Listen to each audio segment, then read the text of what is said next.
to file a couple lawsuits here. We've been speaking with multiple lawyers about the constitutional issue. Change that occurred with the court ruling on New York State Rifle and Pistol Association versus Bruin. For me, every single day that this ban is in place, I know that it's saving lives. I think access to these types of weapons for certain individuals is one of those things for me. The legislature can pass whatever it wants. It's just not going to stand up once it gets into the court.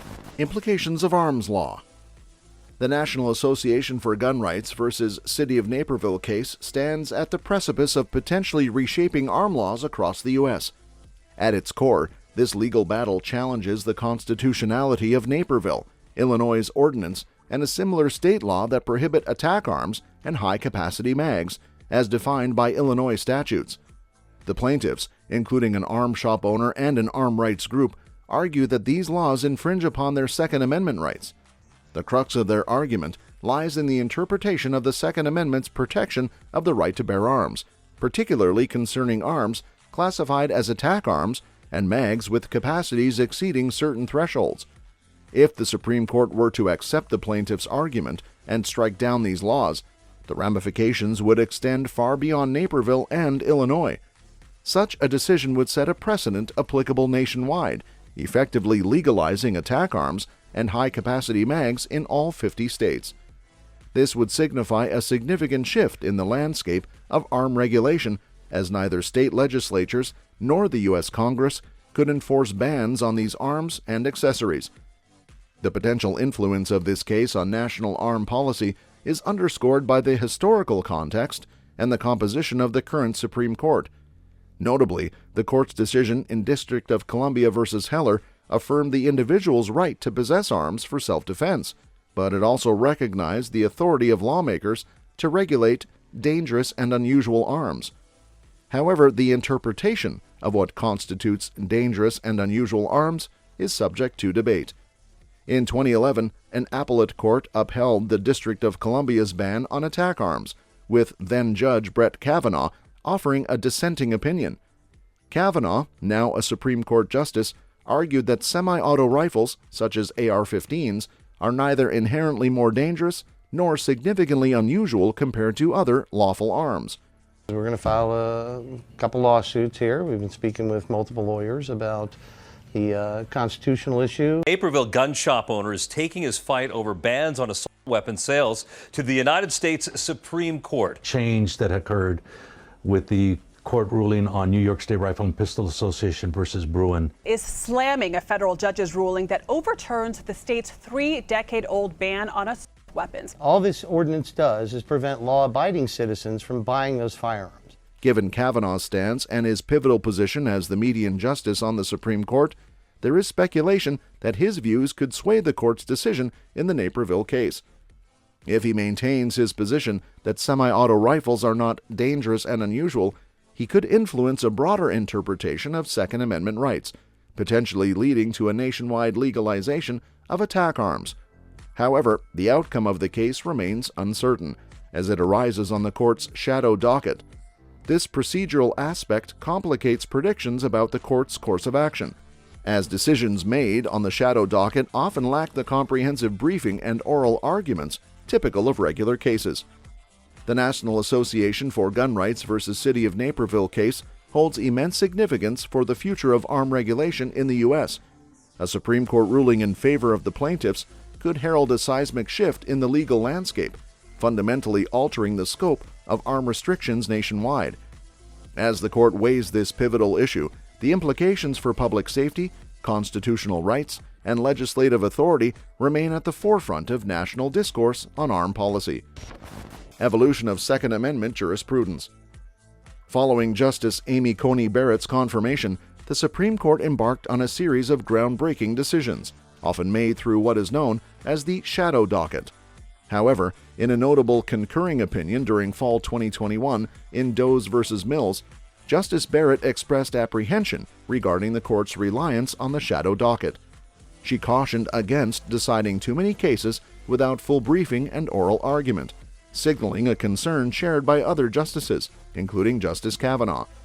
This apprehension raises the possibility that the court may postpone deliberating on the issues raised by the Naperville case until they are fully litigated in lower courts. Even if such a delay occurs, it is anticipated that the court's eventual decision could potentially legalize attack arms nationwide, given the current composition of the court. The court's interpretation of the Second Amendment has undergone a significant transformation, particularly since the landmark case of District of Columbia versus Heller. In Heller, the court established an individual right to bear arms, diverging from the historical understanding of the Second Amendment's purpose. Unlike most constitutional amendments, the Second Amendment not only acknowledges the right to bear arms, but also outlines its purpose in maintaining a well-regulated militia. However, Heller shifted the focus of the Second Amendment to individual self-defense, departing from the amendment's original intent. This departure from textualism, as elucidated in United States v. Miller, is notable. Miller highlighted the Second Amendment's aim to facilitate the effectiveness of militias, urging its interpretation through that lens. Despite Heller affirming an individual's right to self-defense, it also acknowledged limitations on this right. Notably, it allowed for restrictions on dangerous and unusual arms, a concept emphasized by the now retired Justice Anthony Kennedy. This limitation, upheld in subsequent cases, including Bruin, demonstrates the court's recognition of constraints within the Second Amendment. Gun store says he will sue the city to fight their just-passed ban on the sale of certain high-powered rifles. The legislature can pass whatever it wants. It's just not going to stand up once it gets into the court. For me, every single day that this ban is in place, I know that it's saving lives. There's so many different things that, can be done and should be done, and did not agree with each other on restrictions on so-called weapons last year, so that idea died. In Bruin, the court struck down a century-old New York law restricting concealed arm licenses, expanding the Second Amendment's scope.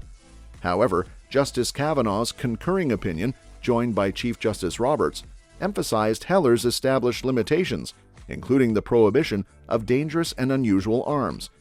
This underscores the court's commitment to upholding certain restrictions within the Second Amendment. While Kavanaugh acknowledges the validity of such limitations, his interpretation of dangerous and unusual arms remains narrow. This suggests that while the court's current majority may uphold restrictions, they may do so within a limited framework. The trajectory of Second Amendment jurisprudence, from Heller to Bruin, reflects a departure from textualism towards an emphasis on individual rights. However, established limitations, particularly regarding dangerous and unusual arms, continue to shape the court's interpretation. As the Naperville case awaits potential deliberation, the court's eventual decision holds significant implications for arm laws nationwide, underscoring the evolving nature of constitutional interpretation within the Supreme Court. Impending fate of attack rifle bans. In a dissenting opinion in 2011, Justice Kavanaugh laid out his reasoning for why he believes semi-auto rifles, including those targeted by attack rifle bans, do not meet the criteria of being dangerous or unusual arms. This dissent provides insight into Kavanaugh's stance on the issue, suggesting a potential trajectory for the Supreme Court's position on attack rifle bans. The landmark case of District of Columbia versus Heller fundamentally reshaped the interpretation of the Second Amendment by establishing an individual right to self-defense. This decision notably emphasized handarms as enjoying special constitutional protection due to their prevalence and utility in home defense. Kavanaugh's dissent builds upon this framework, arguing that if handarms, despite their widespread use in violent crimes, are not considered dangerous arms, then semi-auto rifles should not be classified as such either. Kavanaugh's argument draws attention to statistical data indicating that handarms are overwhelmingly more common in arm-related homicides compared to rifles. While acknowledging potential underreporting of arm types in certain cases, Kavanaugh underscores the disparity in usage between handarms and rifles in violent crimes.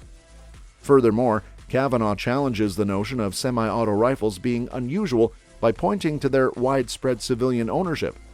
He notes the significant production and distribution of AR-15s, a prominent type of semi-auto rifle, indicating their prevalence in the domestic market. So when you say you won't comply, does that mean you won't register your gun with That is correct. I have no intention of registering anything. I think access to these types of weapons for certain individuals is one of those things for me. The ban also faces legal challenges in federal court. Sale of style weapons in the state. The weapons ban passed both chambers at the tail end of the lame duck session. Nobody can seriously argue that you have to have this kind of a weapon for self-defense. This argument contests the characterization of attack rifles as uncommon or exotic arms, particularly in light of their popularity among American arm owners. Critics may raise objections to Kavanaugh's perspective, particularly regarding the inherent danger posed by attack rifles in certain contexts. While handarms may be more prevalent in everyday crimes due to their ease of concealment, the lethality of attack rifles in mass shootings and premeditated attacks cannot be discounted. Despite these concerns, Kavanaugh's position holds weight as he occupies a pivotal role as the median justice on the current Supreme Court. Given Kavanaugh's influence and the ideological composition of the court, his views on attack rifle bans carry significant implications. If he maintains his stance that such bans are unconstitutional, there is a likelihood that the court may ultimately rule in favor of striking down such legislation. However, the method of adjudication, whether through the shadow docket or traditional deliberative processes, remains uncertain. Overall, Justice Kavanaugh's dissenting opinion provides insight into the evolving landscape of Second Amendment jurisprudence and the potential fate of attack rifle bans. While his arguments may be subject to debate and scrutiny, they underscore the complex interplay between constitutional interpretation, statistical evidence, and judicial precedent in shaping arm regulations in the U.S. As the court continues to grapple with these issues, the balance between individual rights and public safety remains a central consideration in the ongoing debate surrounding arm control measures. That's all for this video, folks. See you next time.